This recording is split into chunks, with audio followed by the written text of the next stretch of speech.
There is a force so powerful it shapes the very rhythm of life, yet so mysterious it has captivated humanity since the dawn of time.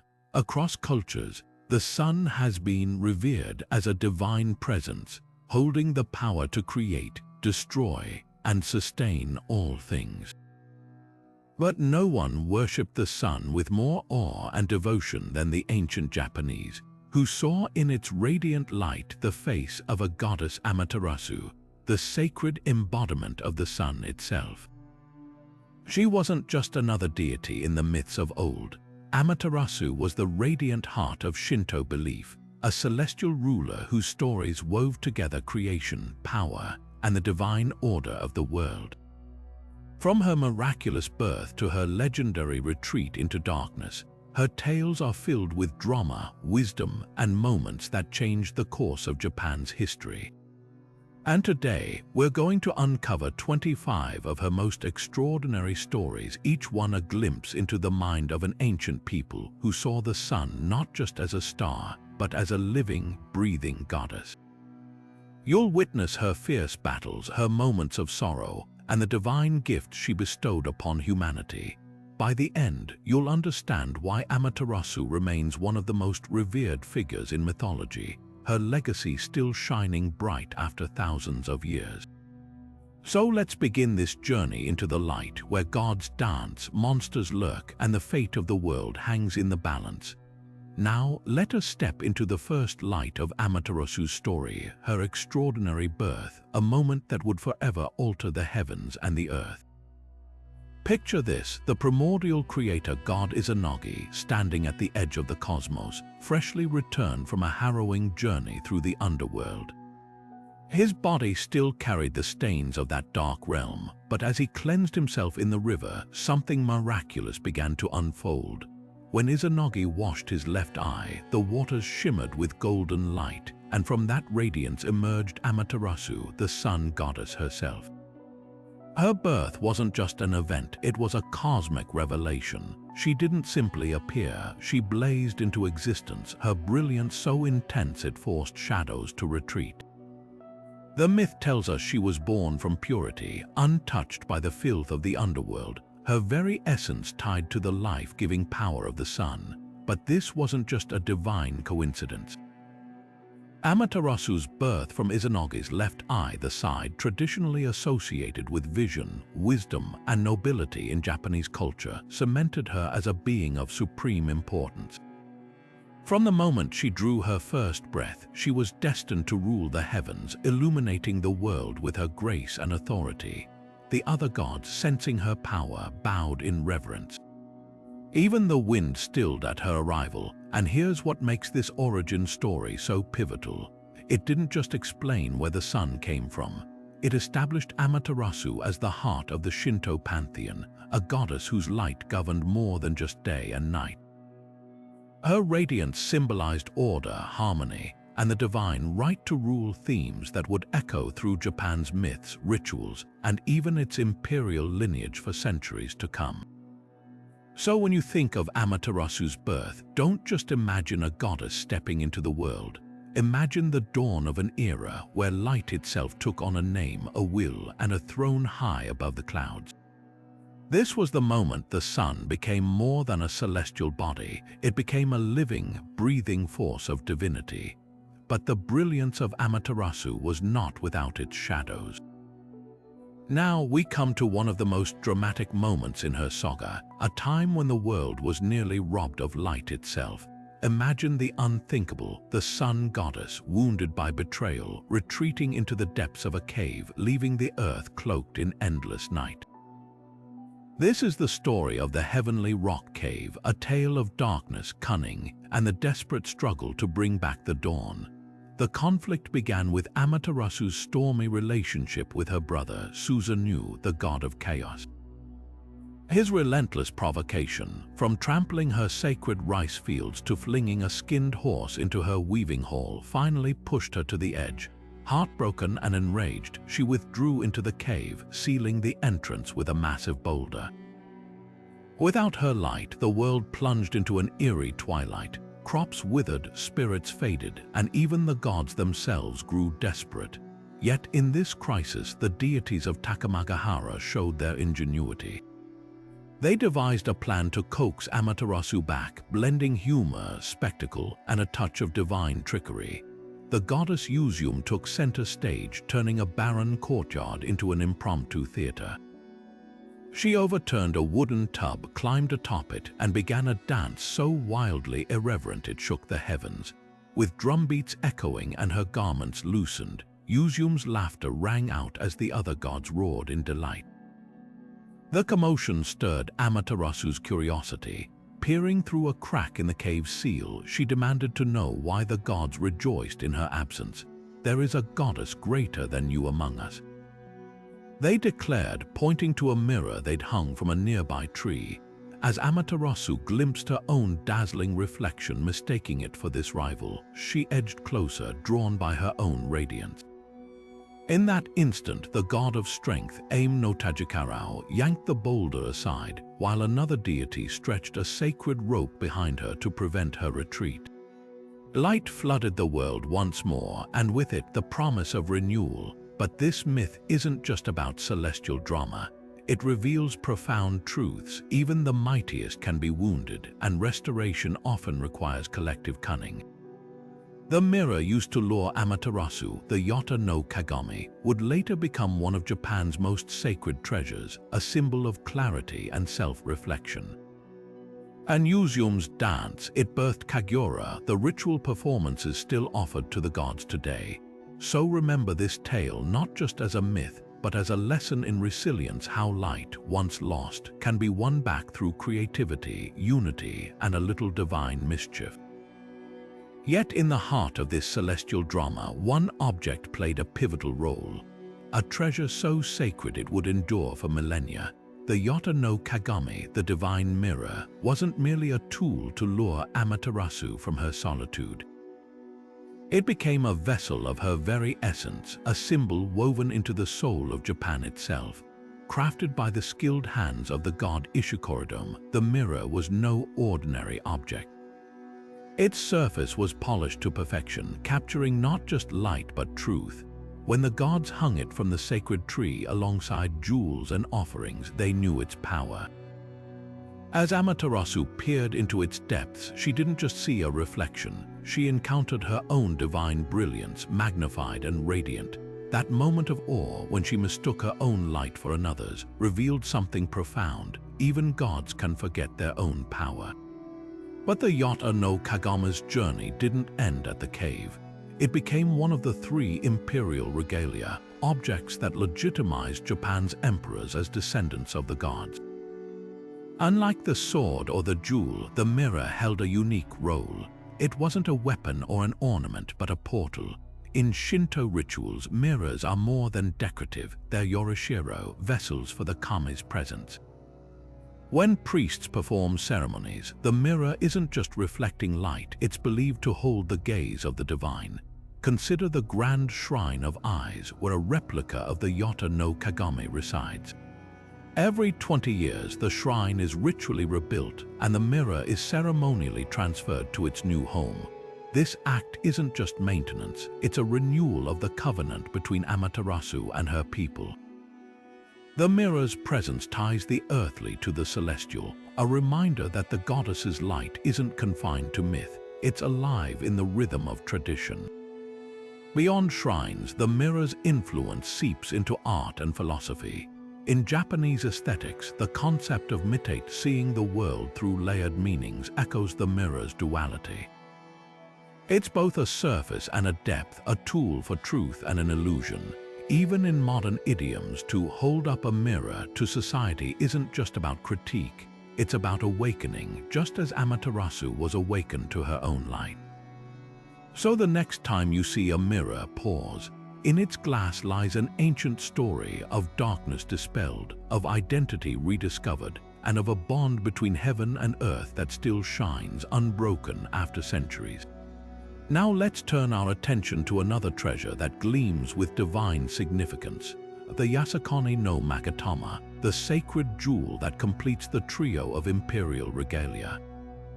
While the mirror reflects light and the sword embodies power, This curved gemstone carries something softer yet equally profound, the spirit of harmony and the warmth of Amaterasu's benevolence. The Magatama's origins stretch back to Japan's ancient Jomon period, where these comma-shaped beads were carved from jade, agate, or glass. But the Yasakani-no-Magatama wasn't just another ornament. According to legend, it was among the jewels strung from the sacred tree outside the heavenly rock cave, swaying alongside the mirror to captivate Amaterasu. Its curves were said to mimic the shape of a soul, a tangible link between the mortal and divine. When the goddess emerged, the Magatama became more than a lure. It transformed into a symbol of her enduring compassion. In Shinto rituals, the jewel's role is deeply spiritual. It's often used in ceremonies to invoke unity, its smooth surface representing the flow of energy between people, nature, and the kami. During imperial enthronements, the Yasakani-no-Magatama is presented alongside the mirror and sword, not as a display of might but as a promise of balance. Unlike the sword's sharp authority or the mirror's illuminating truth, the jewel whispers of connection. It's why brides in traditional weddings still wear Magatama-inspired accessories, weaving Amaterasu's blessing into new beginnings. But the jewel's magic isn't confined to grand rituals. Folk tales tell of Magatama beads curing illness when placed on a sufferer's pillow or bringing rain when offered to drought-stricken fields. One story from the Nihon Shoki describes how a Magatama, tossed into the sea by a desperate fisherman, calmed a storm summoned by a wrathful kami. Such tales paint the jewel as a mediator, a bridge between human fragility and divine grace, much like Amaterasu herself, who balanced her celestial duties with earthly empathy. Even today, the Yasakani-no-Magatama's influence lingers.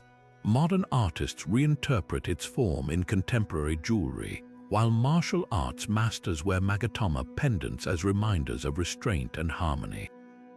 And in the quiet corners of shrines, you'll still find these beads draped over altars, catching the light just as they did millennia ago, proof that some bonds, like the one between the sun goddess and her people, never fade.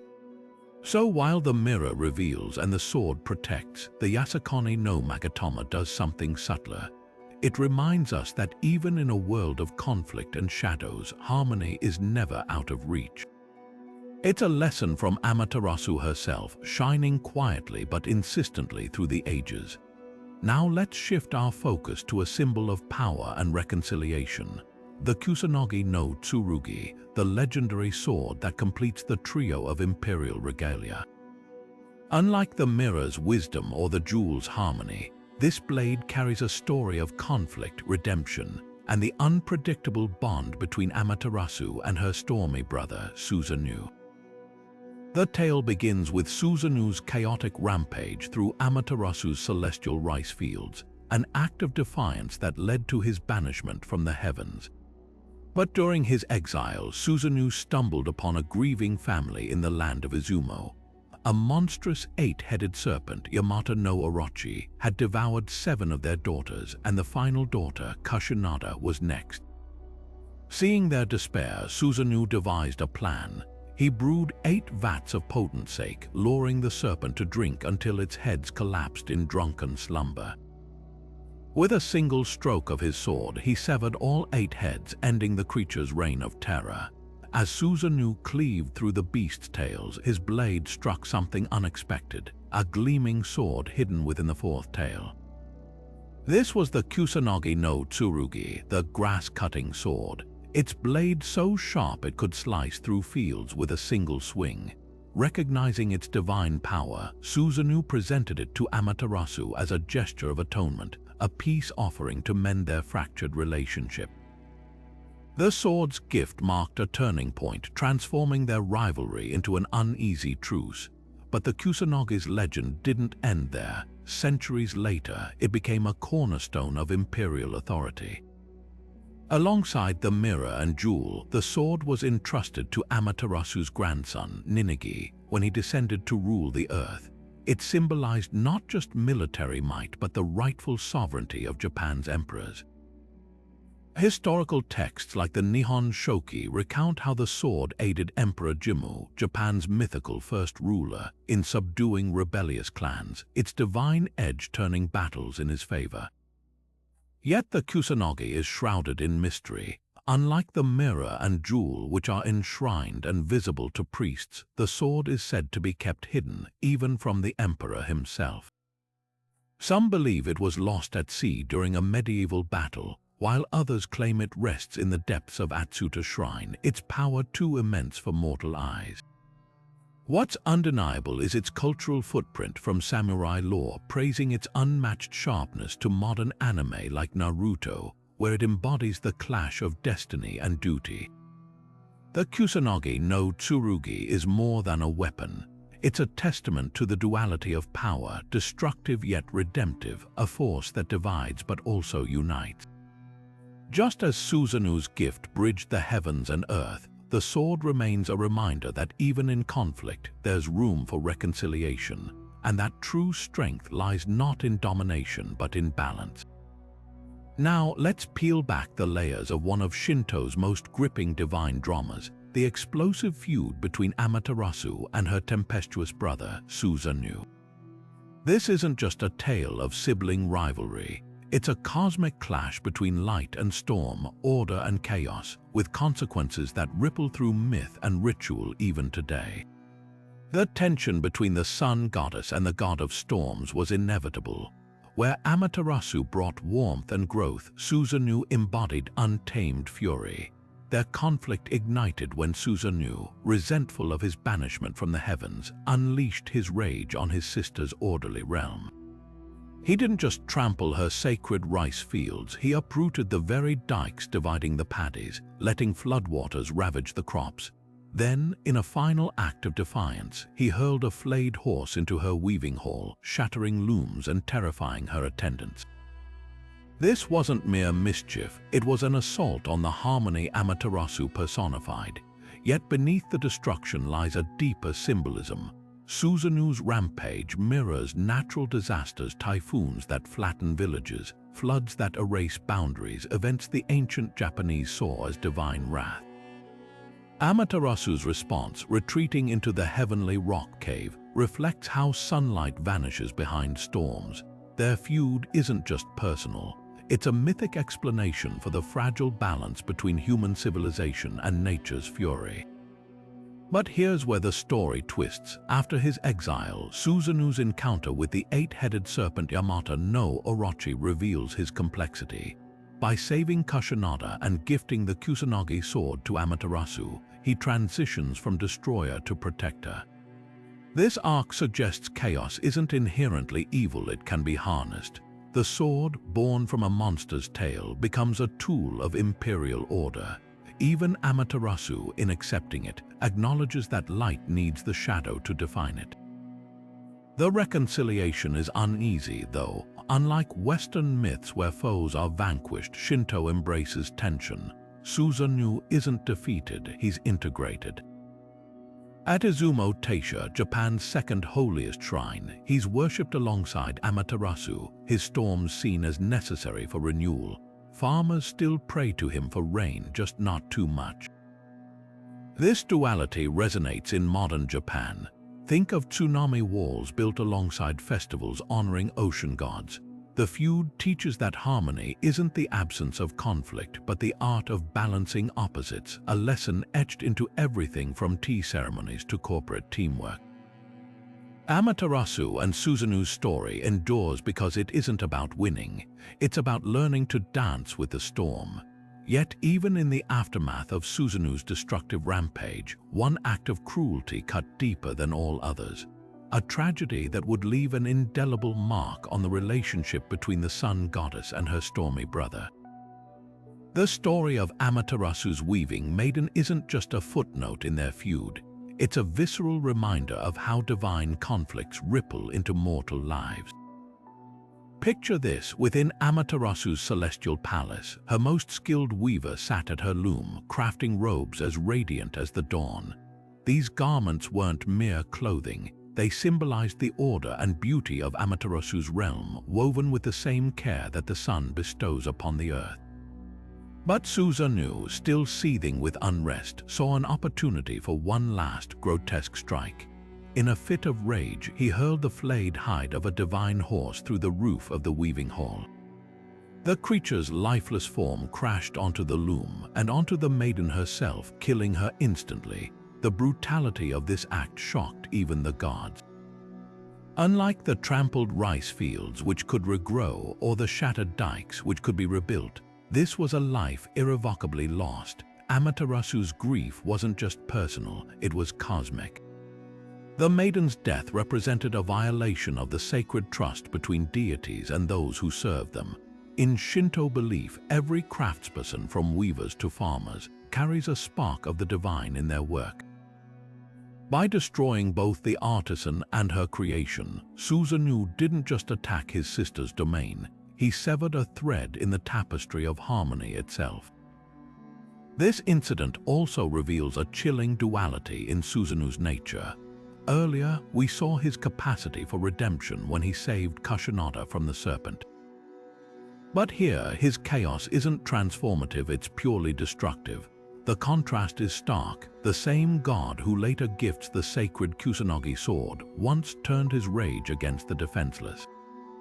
It's no wonder Amaterasu, overwhelmed by grief and betrayal, withdrew into the heavenly rock cave shortly after, plunging the world into darkness. The weaving maiden's death wasn't just the climax of their feud, it was the breaking point. Yet even in tragedy, there's a cultural echo. Historians note parallels between this myth and ancient Japanese funeral rites for weavers, where broken looms were offered to appease spirits. The tale also underscores a profound truth in Shinto.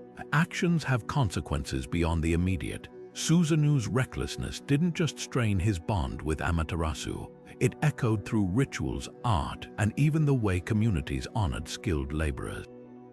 So what does this mean for us? The Weaving Maiden story isn't just about divine drama, it's a lesson in the weight of unchecked anger. Susanoo's stormy nature, once channeled, could protect villages or nurture crops.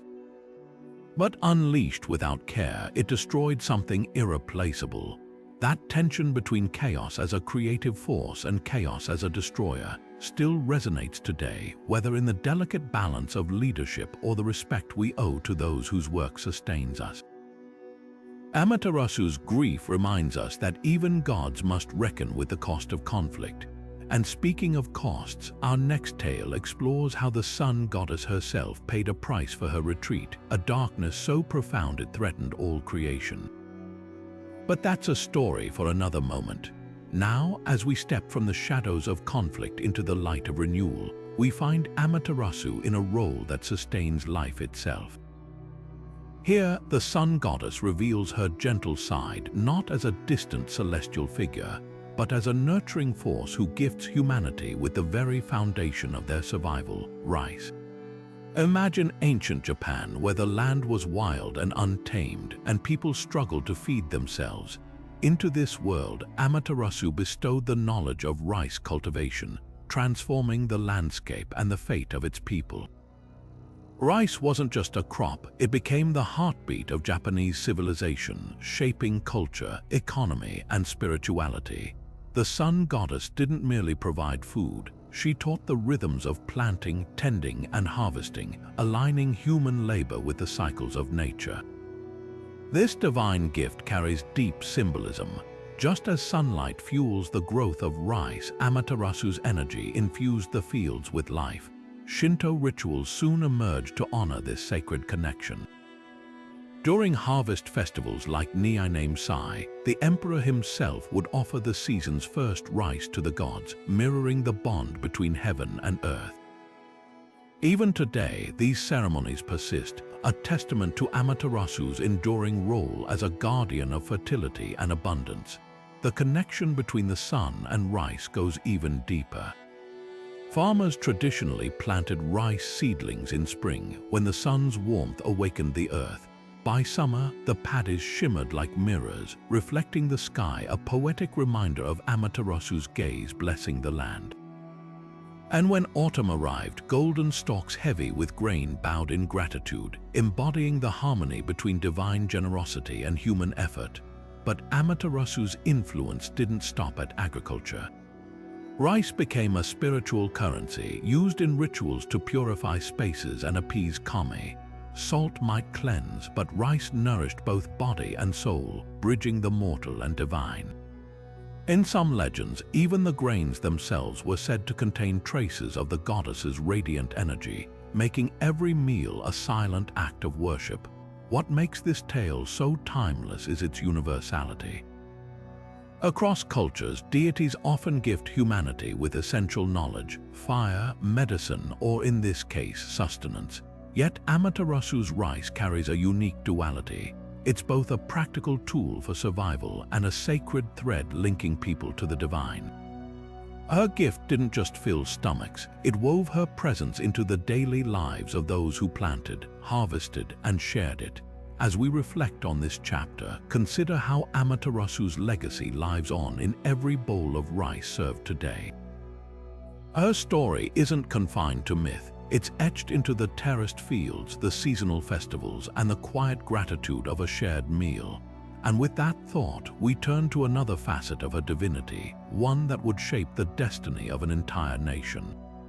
Now, as the story of Amaterasu unfolds further, we witness a moment that would forever shape the destiny of Japan, the celestial decision to bridge heaven and earth. With a world below in need of order and guidance, the sun goddess chose her grandson, Ninigi, to descend from the heavenly plains and bring her divine light to the mortal realm. This sacred event, known as Tensen Koren, marks not just a passing of authority but the forging of an unbreakable bond between the gods and the imperial lineage. Amaterasu entrusted Ninigi with 3 sacred treasures: the mirror Yata no Kagami, the jewel Yasakani no Magatama, and the sword Kusanagi-no-Tsurugi.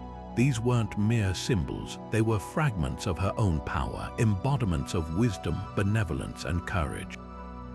As Ninigi stepped onto Mount Takachiho in Kyushu, these regalia became the proof of his divine mandate, a tangible connection to his grandmother's radiant legacy. The mirror reflected her all-seeing wisdom, the jewel pulsed with her life-giving energy, and the sword carried the strength to dispel chaos just as she had once done. But why did Amaterasu choose this moment to send her grandson? Ancient texts suggest the earth was embroiled in turmoil, its people lacking unity or direction. By placing a divine ruler among them, the goddess sought to cultivate harmony, much like the rice field she once blessed. Ninigi's arrival wasn't conquest, it was an act of celestial stewardship. He taught the people not only governance but sacred rituals, weaving Amaterasu's worship into the fabric of daily life. This myth carries profound implications for Japan's imperial tradition. For centuries, emperors were regarded as direct descendants of Ninigi and by extension of Amaterasu herself. The regalia passed down through generations became the ultimate symbols of legitimacy. Even today, their presence in ceremonies underscores the enduring belief in the emperor's sacred role, a thread linking modern Japan to its mythological origins. The Tensen Koren story also reveals Amaterasu's foresight. She didn't merely command Ninigi to rule, she gave him tools to inspire rather than dominate.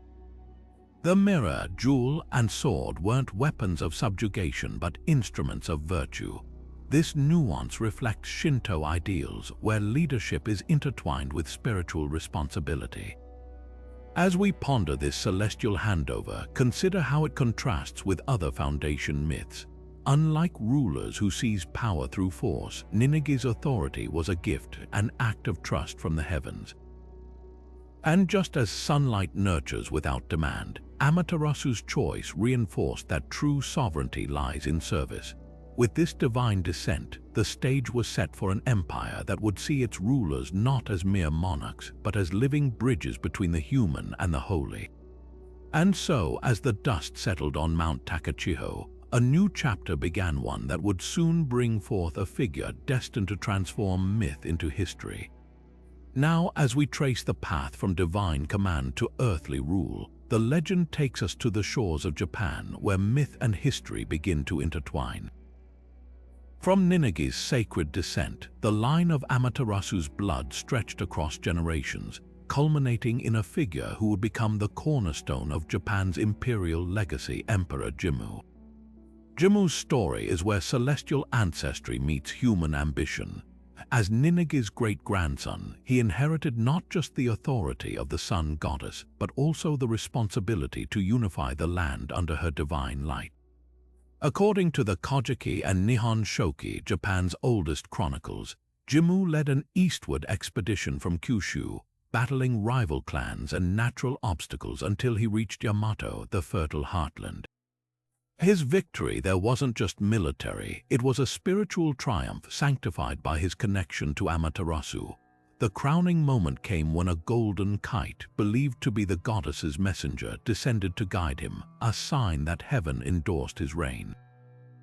What makes Jimmu's tale so compelling is its delicate dance between myth and plausible history. While scholars debate the exact timeline, his reign is traditionally dated to 660 years before the Common Era, a period shrouded in the mists of oral tradition. Yet for centuries, Japanese emperors cited Jimmu as their progenitor, grounding their authority in his mythic conquests. The imperial regalia, the mirror, jewel, and sword, passed to him as living proof of Amaterasu's covenant, transforming symbols into instruments of state. But Jimmu's legacy isn't just about power, it's about the fusion of Shinto spirituality and governance. His rituals to honor the gods, from harvest ceremonies to purification rites, wove Amaterasu's worship into the fabric of rule. This wasn't mere symbolism. By casting leadership as a sacred duty, Jimmu's mythos framed emperors as stewards, not tyrants, a theme echoing Amaterasu's own benevolent sovereignty. The blending of myth and history here is intentional.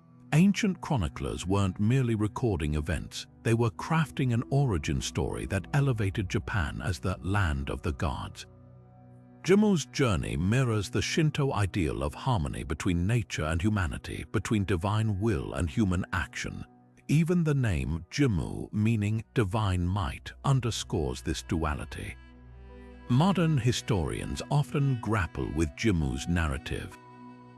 Was he a flesh and blood leader whose deeds were later mythologized, or a symbolic figure meant to unify warring tribes under a shared celestial heritage? Either way, his legend served a vital purpose. It gave Japan a cultural anchor, a sense of divine destiny that endured through warfare, modernization, and even the upheavals of the 20th century. As we reflect on Jimmu's ascent, consider how his story transcends time. From Amaterasu's heavenly court to the rugged plains of Yamato, the thread of her light connected realms, transforming myth into a nation's identity. And with that identity came a question still relevant today. How much of history is written by the gods and how much by the hands of those who believe in them? Next, we'll delve into the sacred spaces where Amaterasu's presence is most palpable, exploring the shrines that keep her legacy alive in stone and ritual. Moving from the legendary to the tangible, we now arrive at a place where myth steps into the physical world, the Ama no Iwato Shrine, nestled in the lush mountains of Takachiho. This sacred site is more than just a location. It's a living echo of the moment when darkness swallowed the world and the gods danced to bring back the light. Standing before the shrine's entrance, pilgrims encounter the very cave where Amaterasu is said to have hidden herself, plunging the earth into night. The cave itself, though inaccessible to visitors, is marked by a sacred rope called a shimenawa, thickly braided with rice straw and adorned with white paper streamers. This barrier isn't just symbolic, it's a reminder that some thresholds are meant to be respected, not crossed. The shrine's rituals are steeped in the energy of that ancient story. One of the most striking ceremonies reenacts the pivotal moment when the goddess Yuzum danced to lure Amaterasu from the cave. Priests perform kagyura, a sacred dance of joy and reverence, their movements mirroring Yuzum's playful steps. Drumbeats and flute melodies fill the air, just as they might have when the gods gathered to coax back the sun. Visitors often join in, clapping and chanting, creating a bridge between myth and modern devotion. Architecturally, the shrine embraces simplicity, a hallmark of Shinto design.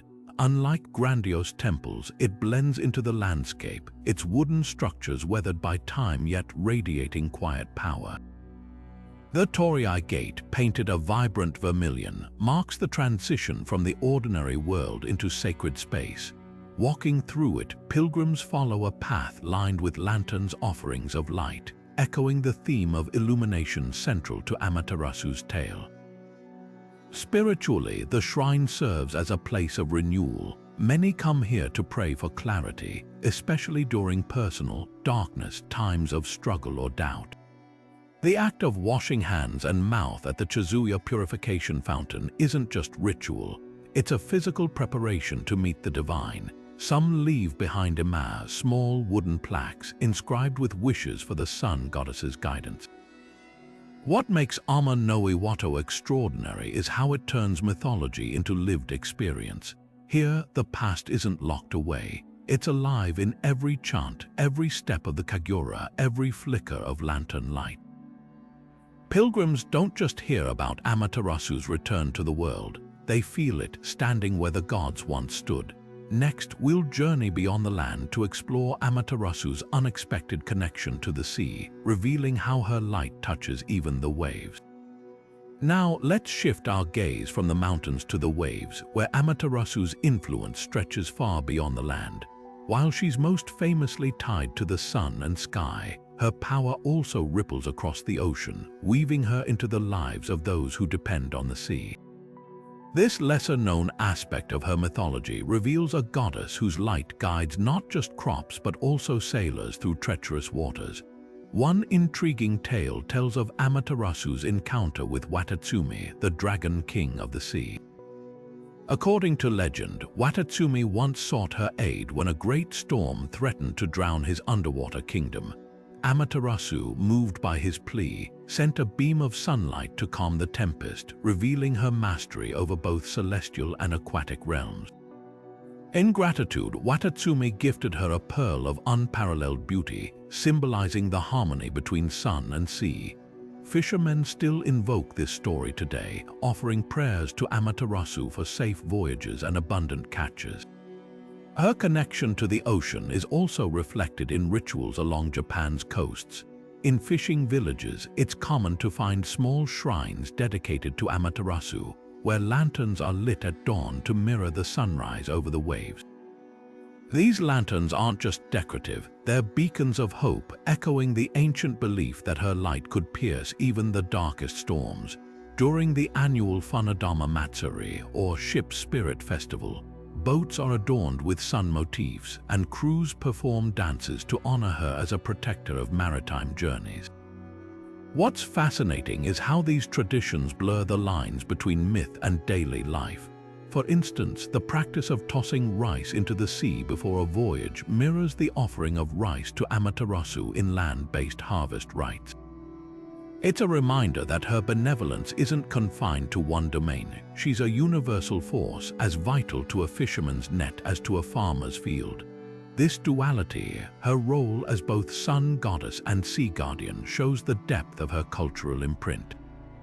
She isn't just a distant figure in the heavens, she's woven into the very fabric of Japan's relationship with nature. Up next, we'll delve into an even more mysterious phenomenon: the moments when her light briefly vanishes and how ancient cultures interpreted solar eclipses. Now, let's step into the shadows for a moment, quite literally, as we explore one of the most awe-inspiring celestial events in Amaterasu's mythology, the solar eclipse. To ancient Japanese people, an eclipse wasn't just a rare astronomical phenomenon. It was a profound spiritual moment, a sign that Amaterasu had withdrawn her light from the world, if only briefly. Unlike the story of the heavenly rock cave where her absence brought prolonged darkness, an eclipse was seen as a fleeting but potent reminder of her power and unpredictability.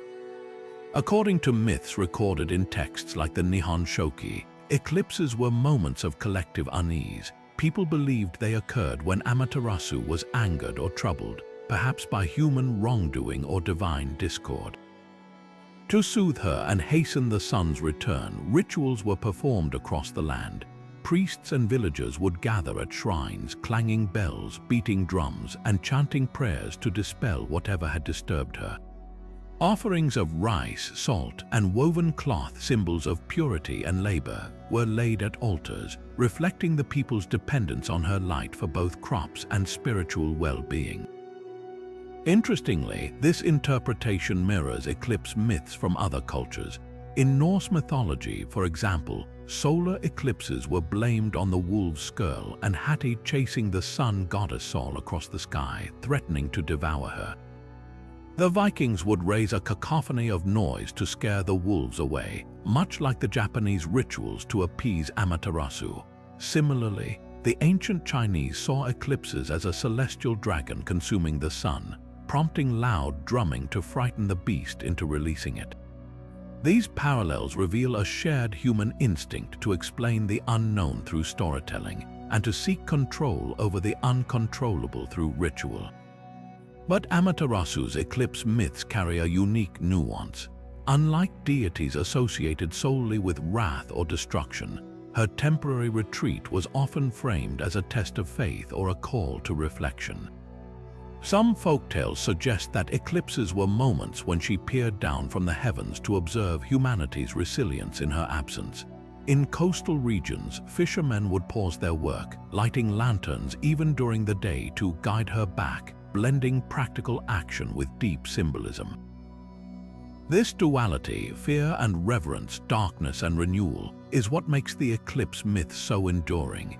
Even today, during rare solar eclipses in Japan, you might still spot small offerings at local shrines or hear elders recount the old tales. It's a testament to how Amaterasu's mythology adapts yet endures, bridging ancient awe with modern wonder. Next, we'll uncover a fiercer side of the sun goddess as we delve into her legendary battle with a serpentine force of chaos. But if there's one thing more terrifying than the sun vanishing, it's the chaos that creeps in when darkness takes hold. And now we find Amaterasu facing a monstrous embodiment of that chaos, a dragon. This lesser-known myth paints the sun goddess not just as a life-giver, but as a fierce protector, standing between Japan and utter devastation. According to scattered folkloric accounts, a colossal serpentine beast, sometimes called Orochi, though distinct from Susanoo's famous foe, rose from the depths, its scales black as eclipsed sunlight. It coiled around mountains, poisoned rivers, and blotted out the sky with its sheer size, threatening to plunge the land into endless night. For the first time in her myths, Amaterasu didn't retreat or reflect. She fought, wielding the radiance of the sun itself. She scorched the dragon's hide, her light searing through its shadowy armor. Ancient texts describe how the creature thrashed, its venom evaporating into mist under her gaze, its coils withering like crops in drought. The battle raged for days, each sunrise weakening the beast until at last Amaterasu pinned it beneath the sacred peak of Mount Fuji. Some say its restless stirrings still cause earthquakes, a reminder of her eternal vigilance. Now, this tale might feel familiar, and it should. Across cultures, sun deities slay chaos serpents to preserve order. Egypt's Ra battles Apep, the serpent of darkness, every night to ensure dawn arrives.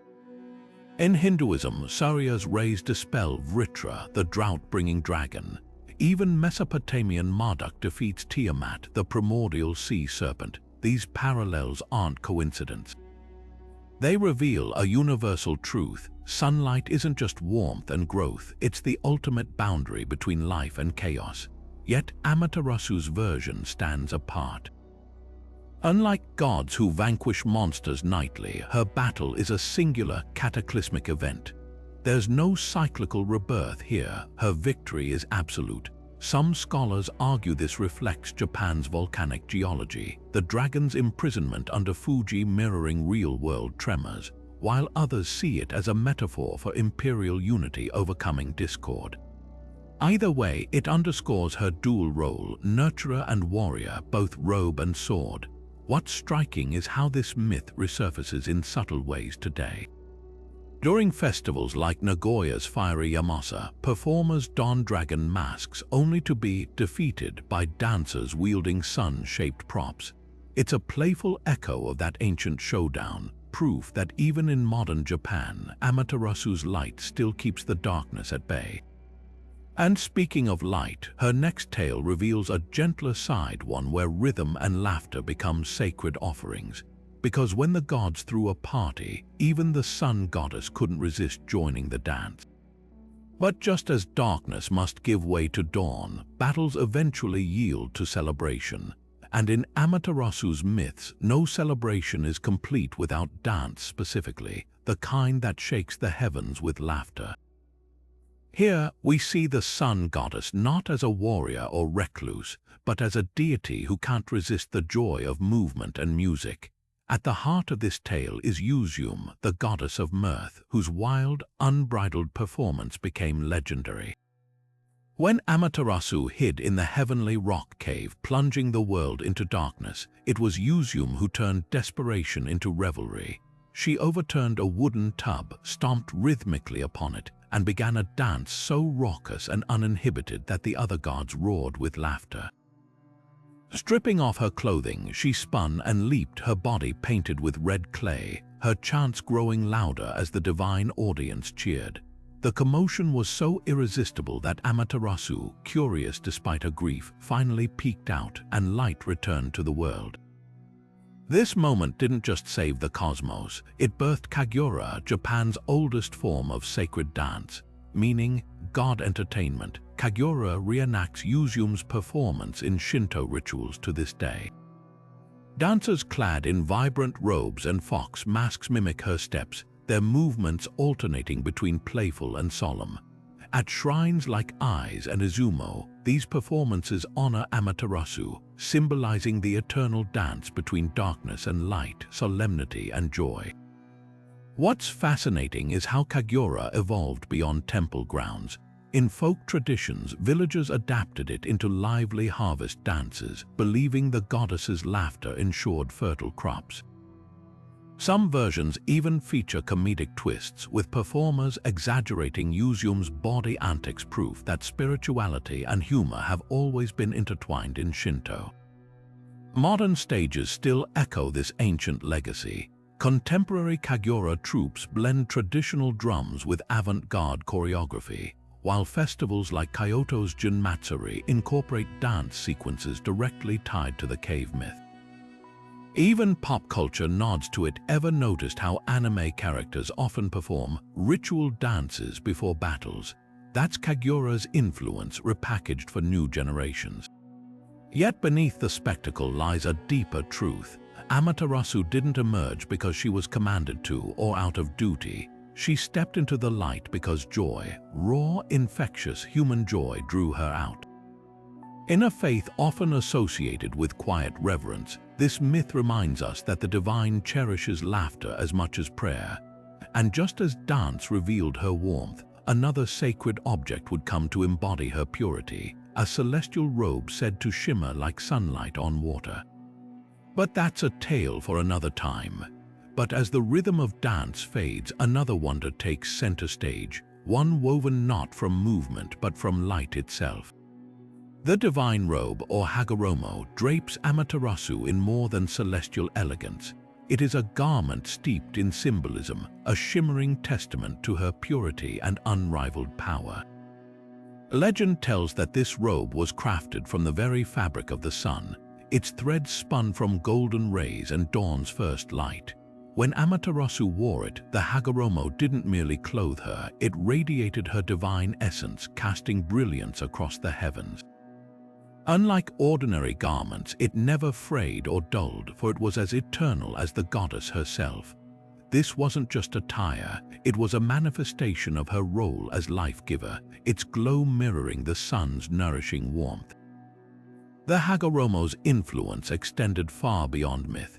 In traditional Japanese culture, it inspired the sacred robes worn by Shinto priests and shrine maidens, particularly during rituals honoring Amaterasu. These garments, often dyed in radiant whites and crimsons, echo the luminosity of her celestial attire. The meticulous pleating of a priest's hakama trousers, for example, is said to mimic the flowing layers of the hagoromo, while the long, trailing sleeves of a miko's robe evoke its ethereal grace.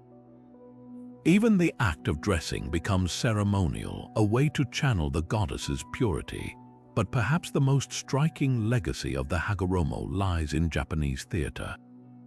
In no and kabuki performances, the robe takes center stage in plays like Hagoromo, a timeless drama about a celestial maiden who loses her magical garment to a mortal fisherman. Without it, she cannot return to the heavens, a plot that underscores the robe's sacred power. Actors don elaborate costumes adorned with gold leaf and delicate embroidery, their slow, deliberate movements highlighting the fabric's otherworldly glow. When the maiden finally reclaims her robe, the moment is electrifying, a visual echo of Amaterasu emerging from the cave. Even in everyday fashion, traces of the hagoromo endure. The kimono's straight seams and wide sleeves were designed to resemble the celestial robe's simplicity and grandeur. During the Heian period, noble women layered robes in hues meant to evoke the sun's shifting light, deep oranges for dawn, pale yellows for midday. Today, modern designers still reference these motifs, weaving gold threads into wedding kimonos as a nod to Amaterasu's blessing. What makes the hagoromo myth so enduring isn't just its beauty, but its duality. It represents both invincibility and vulnerability. Amaterasu's might is inseparable from her compassion. Just as the sun can scorch or soothe, her robe symbolizes power tempered by benevolence. And that balance, woven into every thread, continues to inspire reverence in art, ritual, and the quiet moments when sunlight spills through temple gates. Now, as we turn the page, another rift awaits, one that would sever the sun and moon themselves. But that's a story of betrayal and the feast that turned to ashes. But where light and shadow once danced in harmony, a single act of violence would tear them apart forever. The story of Amaterasu and Tsukuyomi, the moon god, begins as a bond of celestial siblings until one gruesome feast shatters their unity. It all unfolded when Amaterasu sent Tsukuyomi to represent her at a banquet hosted by Mochai, the goddess of food. What should have been a celebratory meal turned into a nightmare. As Mochai prepared the dishes, she conjured them in ways that horrified Tsukuyomi. Rice spilled from her mouth, fish from her sleeves, game from her nostrils. Disgusted by what he saw as defilement, Tsukuyomi drew his sword and struck her down. Word of the murder reached Amaterasu, and her rage was as scorching as the sun itself. To her, Tsukuyomi's act wasn't just violence, it was a betrayal of the sacred trust between gods and the generosity of the earth. Mochai's body, in her dying moments, sprouted the staples of life: millet from her eyes, rice from her ears, red beans from her nose. Even in death, she nourished the world, but the damage was done. Amaterasu declared she could never again face her brother, and from that day forward, the sun and moon would never share the sky. This myth echoes across cultures, a cosmic divorce where day and night are forever separated by ancient grudges. In Japan, it explains why the two luminaries chase but never meet. Yet beyond astronomy, the tale is layered with meaning. Amaterasu's rejection of Tsukuyomi mirrors Shinto ideals of ritual purity. His act of defilement severed their bond irreparably. Interestingly, some regional versions soften the story, suggesting Tsukuyomi acted not in disgust, but to free Mochai from the toil of endlessly producing food. But Amaterasu, ever the enforcer of order, couldn't overlook the bloodshed. The separation also reflects a deeper duality. While Amaterasu embodies growth and warmth, Tsukuyomi governs the cool, measured passage of time. Their division isn't just conflict, it's balance. Farmers still mark planting seasons by the sun and harvest moons, a practical harmony born of celestial discord. Even in modern Japan, traces of this rift endure. At the Ai's grand shrine, priests avoid referring to Tsukuyomi during Amaterasu's rituals, a silent acknowledgement of their estrangement. And when eclipses darken the sun, some whisper it's the fleeting shadow of Tsukuyomi, daring to approach his sister once more. Now, as we step beyond this celestial schism, another gathering awaits, one where gods set aside their quarrels, if only for a night. But feasts among deities are never simple affairs. Shifting from discord to harmony, let's enter the grandest feast of the heavens, a banquet where even fractured relationships were soothed by shared ambrosia. After the bitter rift with Tsukuyomi, Amaterasu presided over a celestial gathering unlike any other, where gods and goddesses set aside their grievances to celebrate unity. This wasn't just a meal, it was diplomacy served on golden platters, a reminder that even deities needed moments of communion. The tables groaned under the weight of divine offerings. Steamed rice polished to a mirror-like sheen symbolized purity, a nod to Amaterasu's radiant grace. Fish caught from the celestial river were arranged whole, their scales glinting like fragments of the sun. But the true marvel was the sake, brewed from sacred rice and stirred with prayers. Unlike earthly alcohol, this elixir carried no hangover, only clarity, said to reveal truths to those who drank it.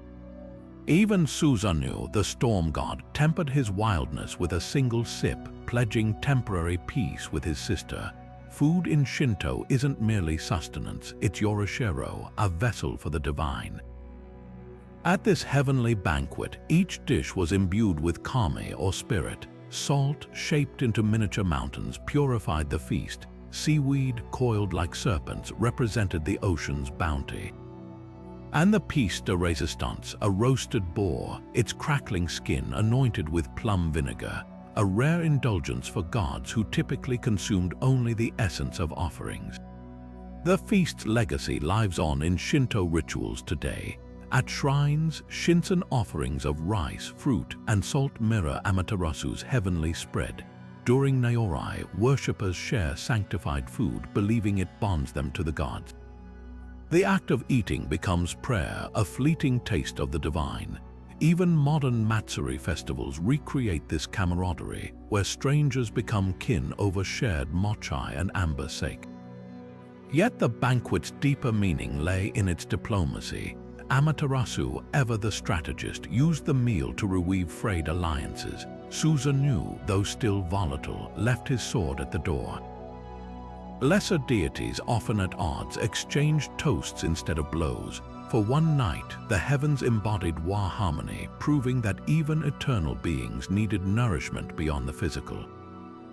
As the last course vanished, a dessert of sun-ripened persimmons, their sweetness a balm to old wounds, the gods departed with vows etched in the stars.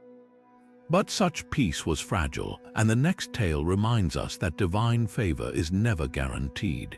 For beyond the banquet hall, Amaterasu's most unexpected emissary waited, a creature of earth and mystery, tasked with bridging heaven and mortal realms.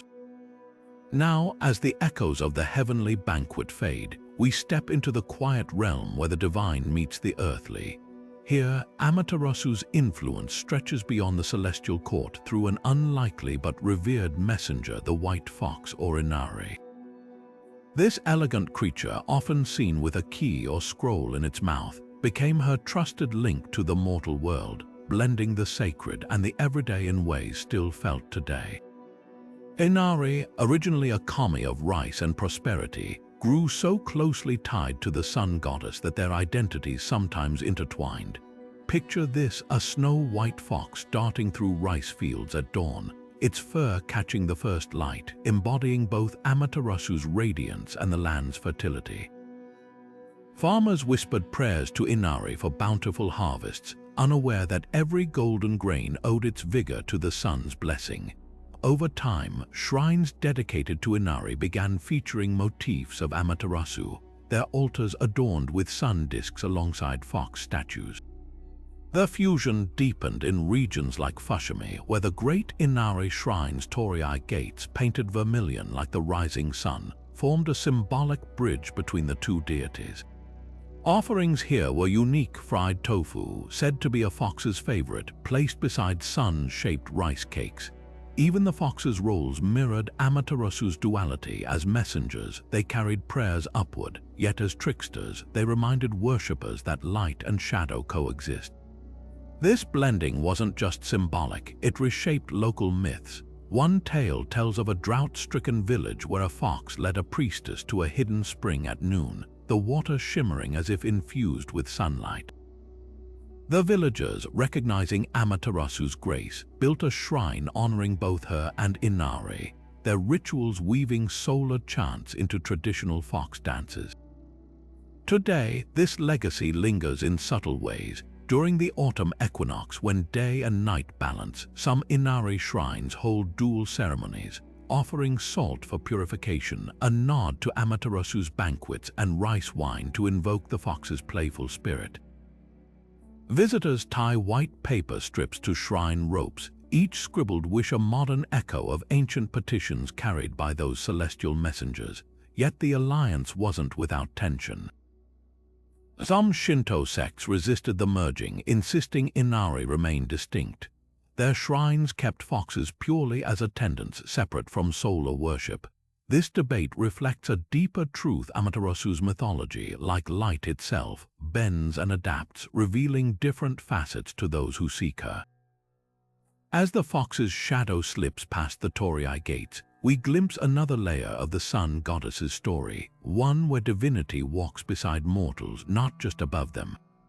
And just as the fox moves between worlds, our next tale steps into the sacred texts that first etched Amaterasu's glory into history.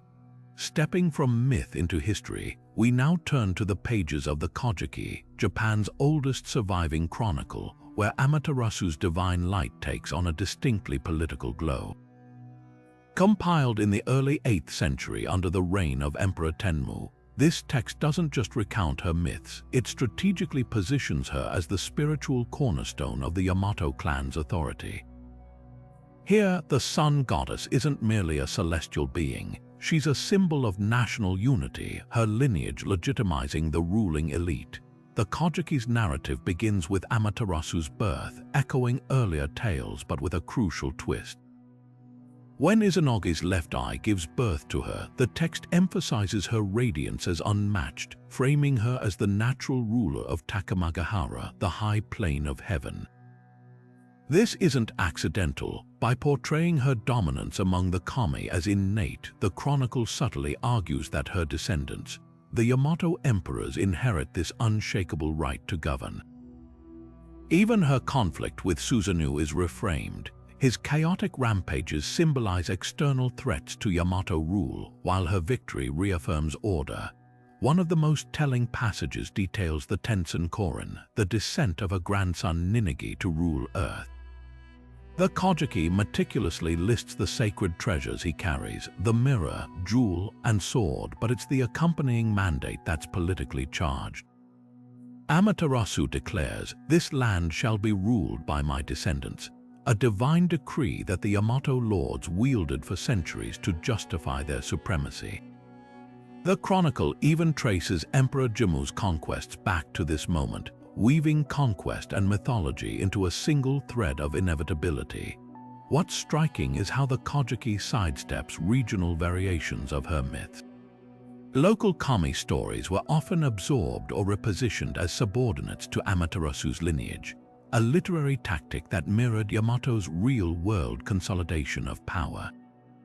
For example, the storm god Takemikazuchi, originally a Chinese letter deity in the Izumo region, appears in the Kojiki as an envoy sent by Amaterasu to negotiate land transfers, a mythological veneer for territorial annexation.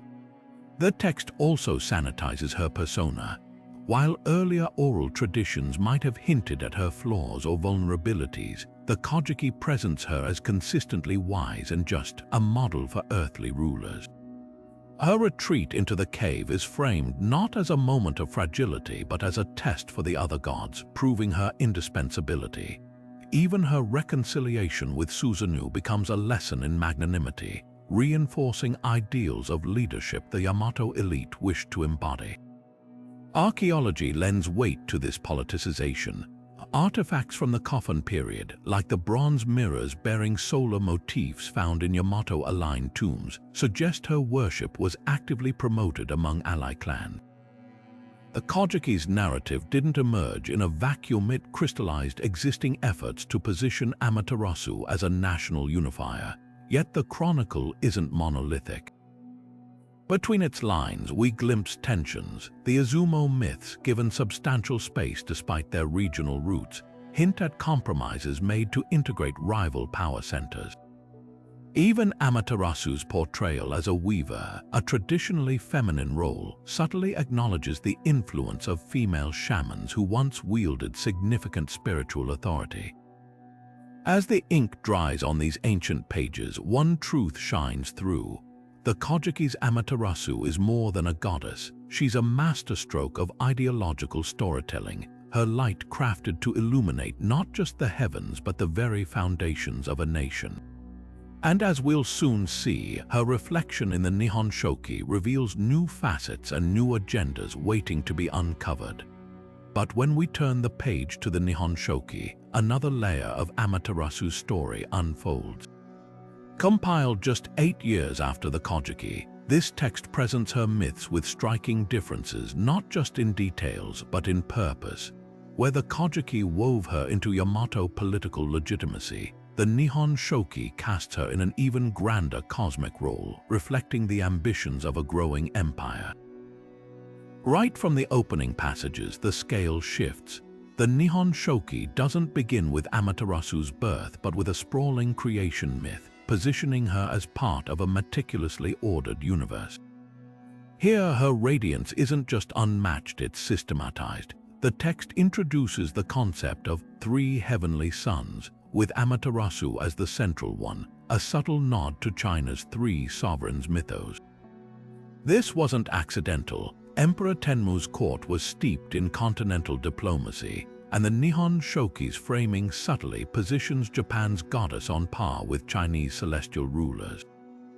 Her conflicts also take on new dimensions. The storm god Susanoo's rampage is amplified in this version. He doesn't just defile her rice fields but ruptures the celestial order. When Amaterasu retreats into the cave, the Nihon Shoki adds a chilling detail. The other gods hear the clatter of her loom falling silent, emphasizing the stakes. These embellishments weren't mere drama. They mirrored real-world crises, plagues, rebellions that threatened the nascent Japanese state, casting Amaterasu's trials as national salvation myths. The divine mirror's role expands too. In the Kojiki, it's a tool to lure her from the cave, but the Nihon Shoki describes it as the first sacred object, forged before her birth, implying her light is inseparable from imperial regalia. This shift isn't theological, it's practical. By the 8th century, the mirror at Ai's shrine had become a potent political symbol, and the text retroactively sanctifies its centrality. Most revealing are the alternate accounts peppered throughout the Nihon Shoki. Unlike the Kojiki's singular narrative, this text includes regional variations, sometimes contradicting its main storyline. One passage claims Amaterasu once dueled Tsukuyomi over Mochi's death, a tale absent from the Kojiki.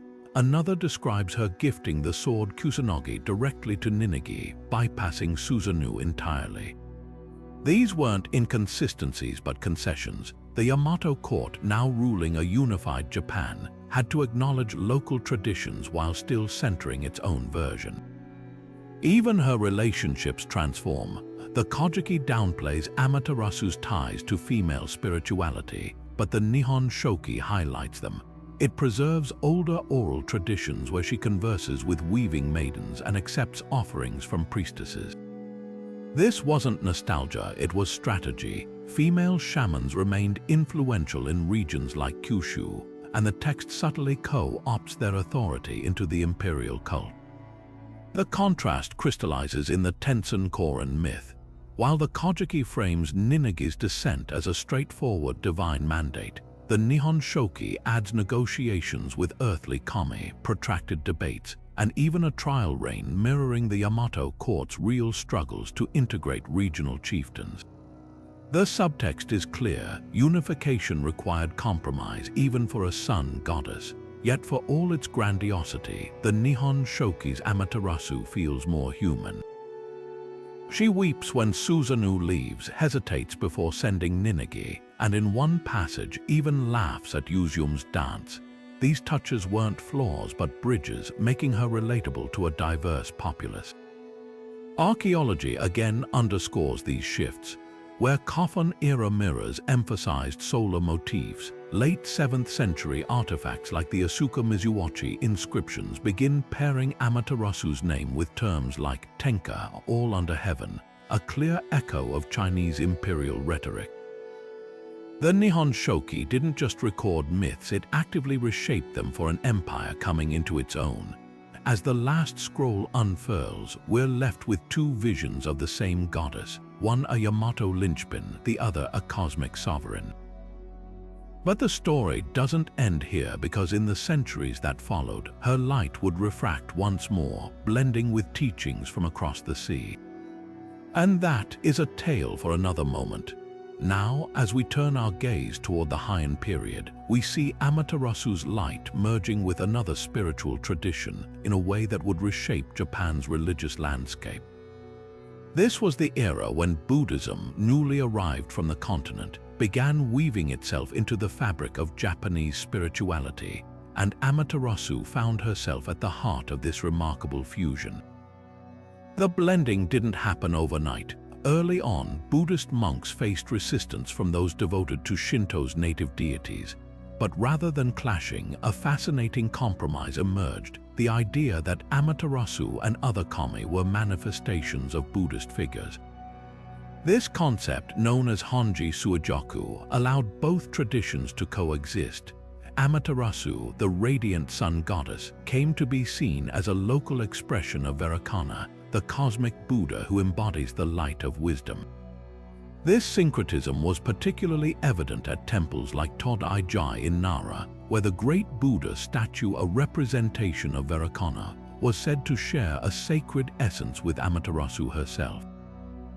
Pilgrims who visited Ai's shrine, her most sacred site, might also pay homage at nearby Buddhist altars, reflecting a spiritual landscape where boundaries blurred.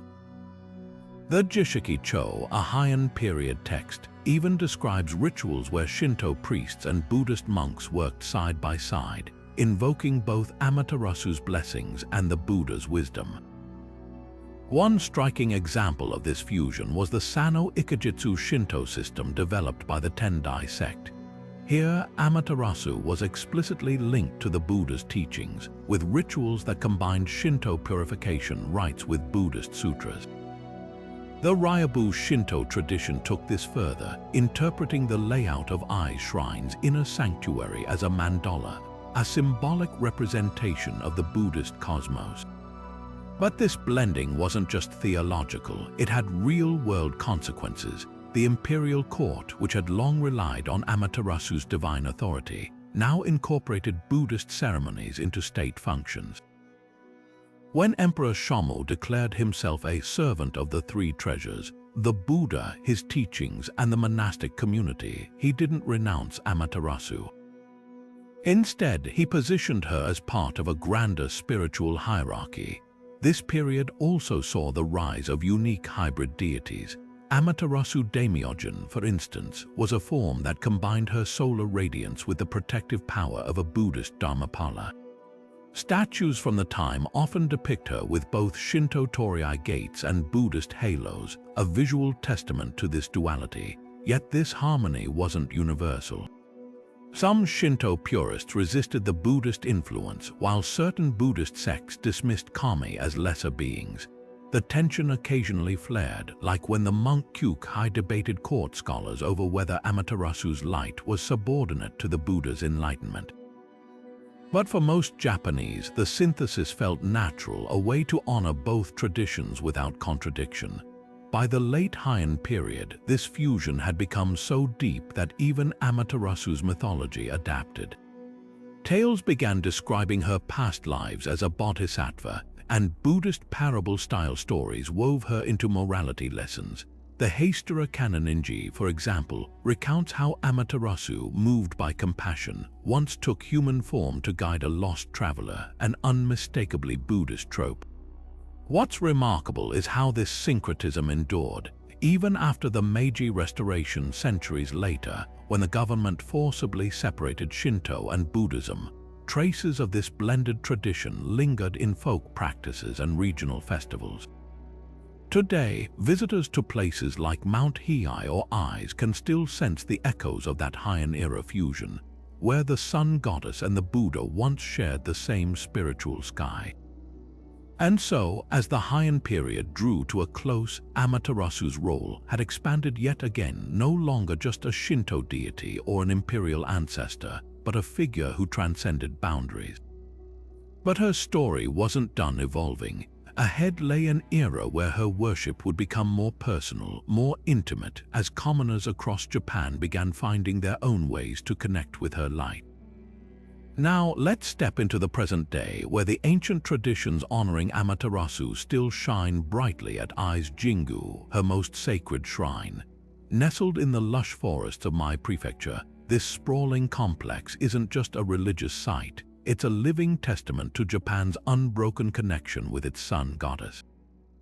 The heart of Ise Jingu is the Neiku, or inner shrine, where Amaterasu is enshrined.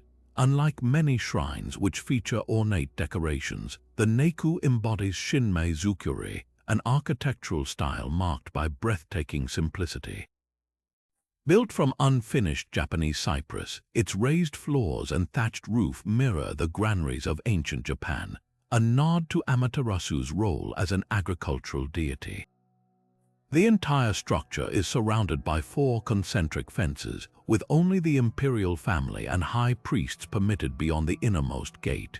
This design isn't just about aesthetics, it reflects Shinto's emphasis on purity and the sacred boundary between the divine and human realms.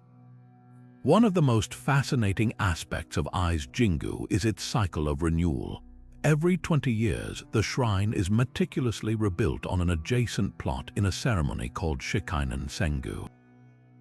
This tradition, dating back over 1,300 years, symbolizes the impermanence of material things and the eternal renewal of nature. The process involves harvesting cypress from the shrine's own forests, crafting new sacred objects, and transferring Amaterasu's mitamashiro, a spirit vessel, to the new structure. The old buildings are then dismantled, with their wood distributed to other shrines across Japan. This practice isn't just symbolic, it ensures traditional carpentry skills are passed down through generations, preserving a tangible link to Japan's spiritual past. Visitors to Ise Jingu follow strict protocols. Before approaching the Neiku, they purify themselves at the Temazuya, a water pavilion, rinsing hands and mouth to cleanse body and mind. Photography is forbidden in the inner precincts, and worshippers typically offer prayers silently, avoiding the clapping ritual common at other shrines, a mark of Ise's unique status. The most devout pilgrims wear white, the color of purity, and follow the Yuji Bridge, a wooden span over the Isuzu River, which represents the passage from the mundane to the sacred. The shrine's rituals are equally profound. At dawn each day, priests present offerings of rice, salt, water, and sake to Amaterasu, accompanied by ancient prayers recited in archaic Japanese. The most important ceremony, the Kanamsai, occurs in October when the year's first rice harvest is dedicated to the goddess. Even the imperial family participates, sending envoys to deliver sacred silk and food offerings, a tradition underscoring the shrine's role as the spiritual anchor of the nation. Beyond its religious functions, Ise Jingu holds deep national significance. For centuries, it's been considered the symbolic home of Japan's soul, a place where the emperor himself would report major events to Amaterasu. During World War II, fighter pilots carried amulets from Ise, believing her protection would guide them home. Today, the shrine draws over 6 million visitors annually, from tourists marveling at its cedar-lined paths to pilgrims seeking Amaterasu's blessings for everything from business success to safe childbirth.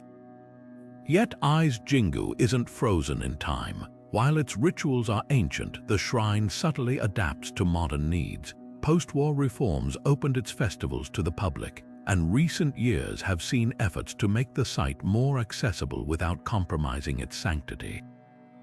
Whether it's the quiet rustle of priestly robes at dawn or the collective awe of crowds witnessing the Shikainen Sengu, Ai's Jingu remains a place where Japan's past and present converge under Amaterasu's enduring light.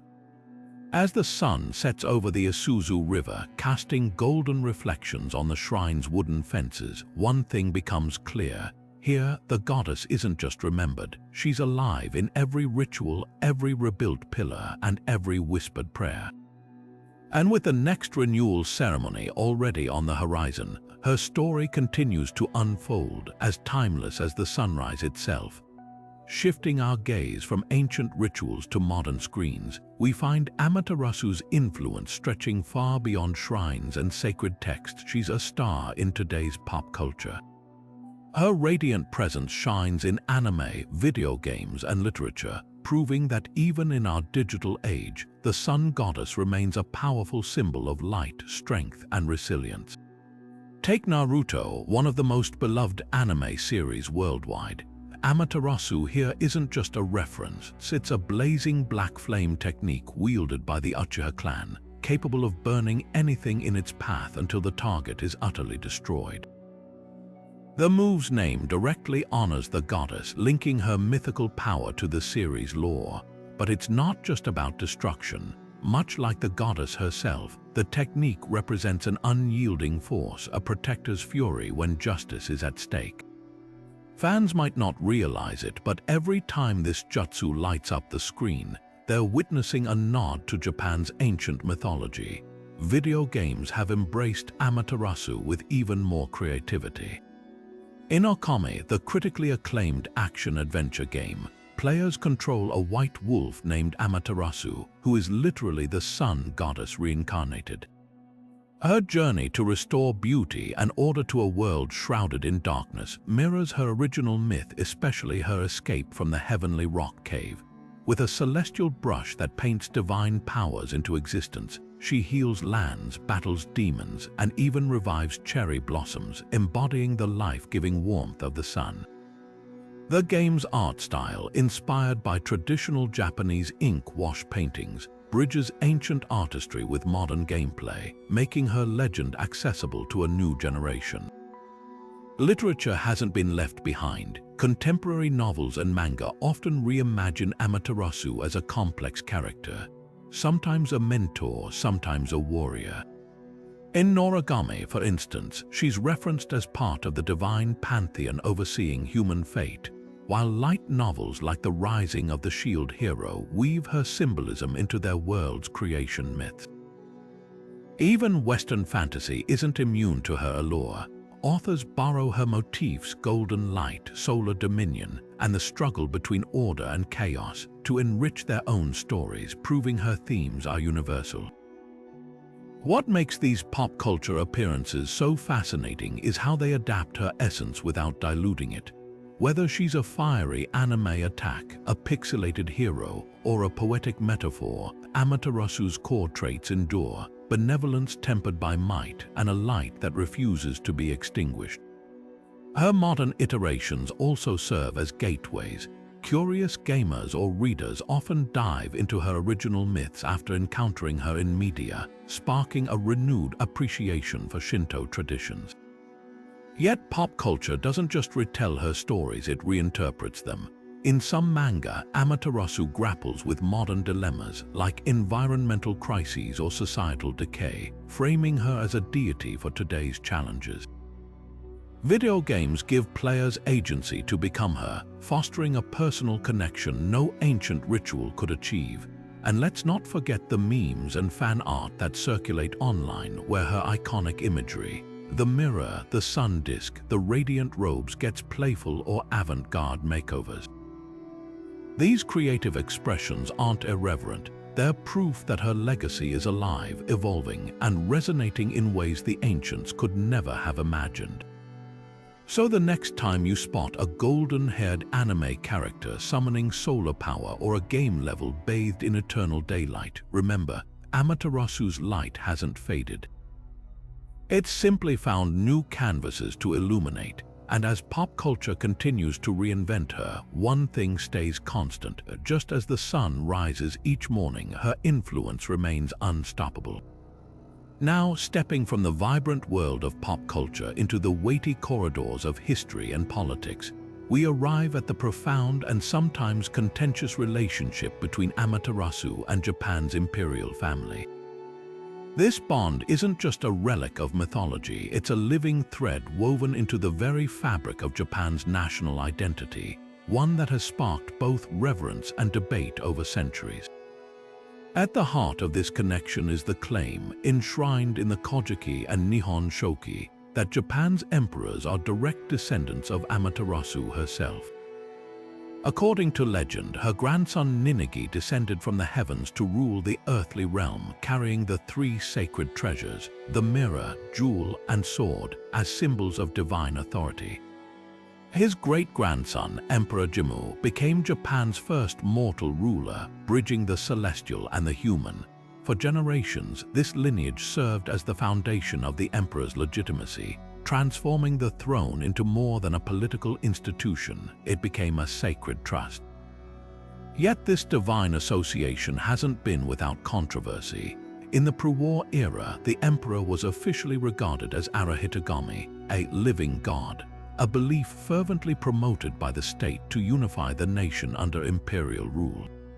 School children recited hymns praising the emperor's divine ancestry, and Shinto was weaponized as a tool of nationalism. The consequences were stark, dissent was suppressed, and the emperor's infallibility became a pillar of Japan's militarization. By World War II, the imperial cult reached its zenith with soldiers marching into battle chanting Tennoheika Banzai, long live the emperor, as they sacrificed themselves for his divine mandate. Everything changed in 1945. After Japan's surrender, the Allied occupation, led by General Douglas MacArthur, demanded the emperor renounce his divinity. In his famous Ningen Senjin declaration, Emperor Hirohito stated he was not a god but a human, severing the state's official endorsement of the imperial family's divine status. The new constitution framed the emperor as a symbol of the state, stripping him of political power and relegating Amaterasu's legacy to the realm of cultural tradition rather than state ideology. But myths are resilient. Even today, the imperial family's rituals retain echoes of their sacred past. The Daijusai, a key ceremony in the emperor's enthronement, involves offerings to Amaterasu and other deities, symbolizing the transfer of her divine authority. The three sacred treasures, though never publicly displayed, remain central to these rites, their mysticism carefully preserved. Critics argue these practices blur the line between religion and state, while traditionalists see them as vital continuations of Japan's unbroken history. The controversy extends beyond rituals. Modern debates about female succession, currently barred by law, often invoke Amaterasu's own reign as proof that women once held divine authority. Historians note that early Japan had ruling empresses, and some reformers suggest her myth could inspire a return to more inclusive traditions. Meanwhile, nationalist groups still idealize the emperor's pre-war divinity, while progressives push for further secularization. Amaterasu's ties to the imperial family remind us that mythology is never just about the past. It's a mirror reflecting society's evolving values, tensions, and aspirations. Whether as a divine ancestor, a political symbol, or a cultural icon, her light continues to shape Japan's identity, proving that even in a modern democracy, the sun goddess's legacy is anything but simple. As we bring our journey through the 25 tales of Amaterasu to a close, let's take a moment to reflect on the incredible legacy of Japan's radiant sun goddess. From her celestial birth to her enduring influence in modern culture, Amaterasu is so much more than a mythological figure. She's a symbol of life, harmony, and resilience. Whether shining light upon the world from her heavenly rock cave or guiding the Imperial family through centuries of change, her presence has shaped Japan's spiritual and cultural heartbeat in ways that still resonate today. Think about it, she's the life giver whose warmth nurtures crops and whose light banishes darkness, embodying the very essence of the sun's power. As a ruler, she exemplifies wisdom and authority, whether presiding over the celestial planes or sending her descendants to establish Japan's imperial line. And as a cultural icon, she bridges ancient and modern, appearing in sacred rituals at Ai's shrine just as vividly as she does in anime and video games. Her stories aren't just relics of the past, they're alive, evolving with each generation that retells them. If these tales have sparked your curiosity, why not experience her legacy firsthand? A visit to Ai's Jingu, her most sacred shrine, offers a glimpse into the living traditions that honor her, or explore the Ama no Iwato shrines where pilgrims still reenact her emergence from the cave. And don't forget, mythology thrives on sharing. Drop your favorite Amaterasu story in the comments below. Was it Yuzume's dance that lured her back into the world? Her fierce yet forgiving dynamic with Susanoo, or perhaps her quiet influence over Japan's emperors? Let's keep the conversation glowing as brightly as her light. And so, as the sun rises once more over the horizon, let's carry forward the spirit of Amaterasu, her resilience, her radiance, and her unyielding connection to the world she illuminates. Just as each dawn brings new light, her stories remind us that even in our darkest moments, hope and renewal are always within reach. Thank you for joining me on this journey through the legends of Japan's sun goddess.